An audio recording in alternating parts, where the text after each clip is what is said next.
அனைவருக்கும் வணக்கம். புதிய ஆத்திச்சுடைய தொடர்ச்சியாக இன்றைய தலைப்பு ஐம்பொறி ஆட்சிக்குள். ஐம்பொறி ஆட்சிக்குள் என்பது தன்னுடைய ஐம்பொறிகளான மெய், வாய், கண், மூக்கு, செவி ஆகியவற்றின் ஐம்புலனாகிய உணர்தல், சுவைத்தல், பார்த்தல், நுகர்தல், கேட்டல் ஆகியவற்றை தன்னுள் கட்டுப்படுத்தி ஆட்சி கொள்ள வேண்டும் அப்படின்றாரு. அருமையாக சொல்கிறார் பாருங்க. ஐம்பொறி ஆட்சிக்குள் நம்ம இயல்பாக ஒன்றை கேட்போம், ஒன்றை கேட்க மாட்டோம், ஒன்றை பார்ப்போம், ஒன்றை பார்க்க மாட்டோம், ஒன்று அறிவோம், ஒன்று அறிய மாட்டோம், ஒன்று நுகர்வோம், ஒன்று நுகர மாட்டோம். அதான் இது எல்லாமே நம்முடைய சக்தியோடு நம்ம கைவசம் இருந்துச்சு அப்படின்னா அருமையாக எல்லாத்தையும் நம்ம ஆட்சி புரியலாம். ஐம்பொறிகளை நம்ம எப்படி மெய், வாய், கண், மூக்கு, செவி இவங்களை நம்ம எப்படி நம்ம அடைக்க ஆள்றோமோ அதை மாதிரி நம்ம வாழ்க்கையும் இருக்கும் அப்படிங்கிற விஷயத்தை ரொம்ப அருமையாக அவர் சொல்கிறாரு. அதாவது தன்னுள் அடைக்கு ஆட்சி கொள்ள வேண்டும். அதாவது இதெல்லாம் ஆசாபாசம் இல்லாமல் நமக்கான தேவையான வாழ்க்கையை வாழ வேண்டும் அப்படின்னா இந்த ஐம்பொறிகளை ஆட்சி கொண்டோம்னா நல்லாயிருக்கும் அப்படின்னு சொல்கிறாரு. அடுத்து பார்த்திங்க அப்படின்னா ஒற்றுமை வலிமையாம். வாழ்க்கையில் ரொம்ப முக்கியம் இது. ஒற்றுமைங்கிறது ரொம்ப அற்புதமான ஒரு விஷயத்தை நமக்கு புலப்படுத்தும். எப்படின்னு பார்த்திங்க அப்படின்னா உங்களுக்கு ஒரு சின்னதாக அதுக்கு ஒரு கதை சொல்லலாம். என்னென்னு பார்த்திங்க அப்படின்னா நீங்கள் 1ஆம் கிளாஸ்லேயோ அல்லது 5ஆம் கிளாஸ்லேயோ படிச்சிருப்பீங்க. காட்டில் ஒரு சிங்கம் இருக்கும். 4 எருதுகள் அங்கே போகும். அப்படி போகும் பொழுது 4 எருதுகளும் நல்லா வலிமையாக, ஆரோக்கியமாக, நல்லா அற்புதமாக இருக்கும். பார்க்குறதுக்கே அதை சாப்பிட்ணுன்னு தோணும் சில மிருகங்களுக்கு. அப்படி இந்த 4 எருதுகளையும் அந்த சிங்கம் பார்த்துரும். எப்படியாவது இந்த எருதுகளை சாப்பிட்ணும் அப்படின்னு நினைக்கும்.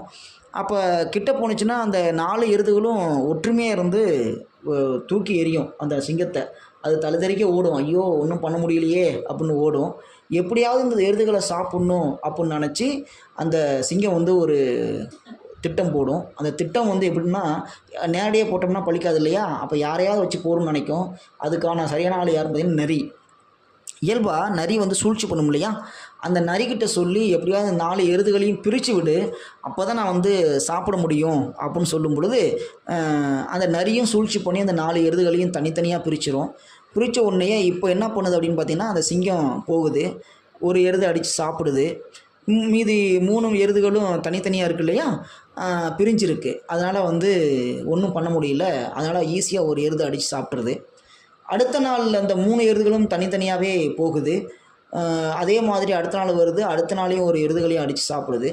இப்போ 4 எருதுகளில் 2 எருது செத்து போச்சு, இறந்து போச்சு, முடிஞ்சது. அப்போ 2 எருது நினைக்குதுன்னா நம்ம ஒற்றுமையாக இருக்கிற வரைக்கும் நம்மளை ஒன்றும் பண்ண முடியல.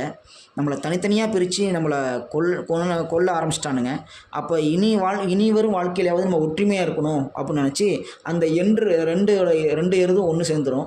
ஒன்று சேரும் பொழுது திரும்ப அந்த சிங்கம் இப்போ நேற்று சாப்பிட்ட ருசியோடு இன்னைக்கு வரும். வந்த உடனே 2 எருதும் சேர்ந்து முட்டி தூக்கி தள்ளும். அப்போ தான் அந்த சிங்கம் நினச்சிக்கும் வாழ்க்கையில் ஒற்றுமை ரொம்ப முக்கியம்.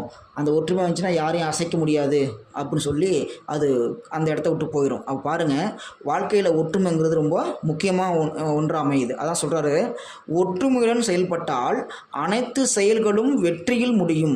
அனைத்து மனிதர்களுக்கும் ஒரே வகையான சிந்தனை இல்லாமல் இருப்பினும் வேறு வேறு சிந்தனை இருந்தாலும் ஒற்றுமையுடன் செயல்பட வேண்டும் அப்படின்றார். அதாவது வாழ்க்கையில் எல்லா மனிதனும் ஒன்றா இருக்க மாட்டான். அவனுக்கும் ஒரு சிந்தனை இருக்கும், ஒவ்வொரு செயல்பாடு இருக்கும்.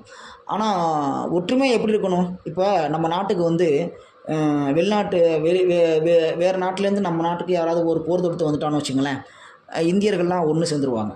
அப்போ இவன் இந்த ஊர், இவன் இந்த நாடு, இவன் இந்த ஏரியா அப்போல்லாம் பார்க்க மாட்டான். ஒட்டுமொத்தமான இந்தியர்கள் அப்படின்னு பார்த்துருவான். சரிங்களா? அதே மாதிரி வாழ்க்கையில் எப்பெல்லாம் அதாவது கருத்து வேறுபாடு இருந்தாலும் ஒற்றுமையாக செயல்பட்டோம்னா நம்ம எங்கேயே போயிடலாம் அப்படிங்கிற விஷயத்த ரொம்ப அழகாக மென்மையாக அவர் சொல்கிறாரு. அப்போ வாழ்க்கையில் ஒற்றுமைங்கிறது ரொம்ப முக்கியம். அந்த ஒற்றுமை இருந்துச்சுன்னா நம்மளால் எதையும் சாதிக்க முடியும் அப்படிங்கிற விஷயத்தையும் அழகாக நமக்கு இப்போ பாடமாக புகட்டுறாரு. அதனால தான் அந்த ஆத்திச்சூடில் சொல்லக்கூடிய ஒவ்வொரு வார்த்தையும் மனிதனுக்கு ஏதுவாக அமையுது, சரியாக அமையுது, சரியான தருணமாக அமையுது. அப்போ என்னென்னா சிந்தனைன்னு சொல்கிறார் பாருங்க. ஒவ்வொரு மனிதனுக்கும் ஒரு சிந்தனை இருக்கும். இப்போ எனக்கு இருக்கிற சிந்தனை உனக்கு இருக்காது, உனக்கு இருக்கிற சிந்தனை எனக்கு இருக்காது. அப்படி இருக்கும் பொழுது சிந்தனைகள் வேறுபட்டாலும் அந்த சிந்தனைக்குள்ளே ஒரு ஒற்றுமை இருந்துச்சுன்னா நம்ம எதை வேணாலும் சாதிக்கலாம் அப்படின்றார். சரிங்களா?